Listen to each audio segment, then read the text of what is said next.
श्लोक 15 पाठ 2 गीता का सार दूसरा पाठ। यम हि न व्यथयन्ते पुरुष पुरुषर्षभ सम दुख सुख धीर सोमृतत्वाय कल्पते। क्योंकि हे पुरुष श्रेष्ठ, दुख सुख को समान समझने वाले जिस धीर पुरुष को ये इंद्रियों और विषयों के संयोग व्याकुल नहीं करते, वह मोक्ष के योग्य होता है।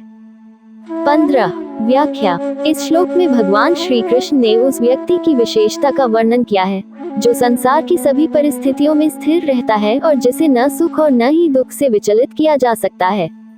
यम हि न व्यथयन्ते, जो व्यक्ति इन सांसारिक स्थितियों से जो सुख और दुख के रूप में आती हैं, प्रभावित नहीं होता।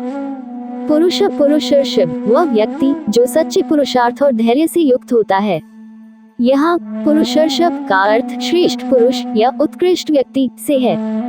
सम दुख सुख धीर, जो व्यक्ति सुख और दुख दोनों ही अवस्थाओं में समान भाव रखता है और जिसका मन स्थिर रहता है। सोमृतत्वाय कल्पते, वह व्यक्ति अमृतत्व के योग्य होता है। इस प्रकार भगवान श्री कृष्ण हमें ये सिखाते हैं कि एक सच्चे योगी की पहचान उसकी स्थिति की स्थिरता और आंतरिक शांति से होती है, जो उसे अमृतत्व की ओर ले जाती है। ये श्लोक उन गुणों को दर्शाता है जो आत्मा की स्थिरता और सच्चे ज्ञान की ओर मार्गदर्शक होते हैं। श्लोक 16 पाठ 2 गीता का सार दूसरा पाठ। नासतो विद्यते भावो न भावो विद्यते सतः उभयोपि दृष्टोन्तस्त्वनयोस्तत्वदर्शिभ्यः। असत वस्तु की तो सत्ता नहीं है और सत का अभाव नहीं है। इस प्रकार इन दोनों का ही तत्व तत्वज्ञानी पुरुषों द्वारा देखा गया है। 16 व्याख्या। इस श्लोक में भगवान श्री कृष्ण ने आत्मा की शाश्वतता और प्रकृति के अस्थायित्व की व्याख्या की है। इसमें कहा गया है कि जो वस्तु असत अस्थायी है, उसका अस्तित्व नहीं होता, और जो सत शाश्वत है, उसकी कोई समाप्ति नहीं होती। अर्थ, नासतो विद्यते भावो, असत का कोई वास्तविक अस्तित्व नहीं होता। असत का मतलब है जो नष्ट होने वाला या अस्थायी है। ये संसार, वस्तुएं और जीवों के शरीर की स्थिति है। इसका कोई स्थायी अस्तित्व नहीं है। नाभावो विद्यते सतः, जो सत शाश्वत है, वह कभी समाप्त नहीं होता।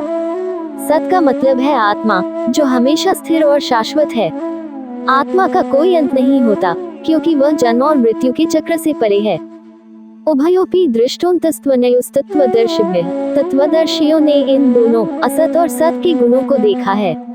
असत का अंत होता है और सत हमेशा स्थिर रहता है। तत्वदर्शी या ज्ञानियों ने इस तथ्य को स्पष्ट रूप से देखा है और समझा है।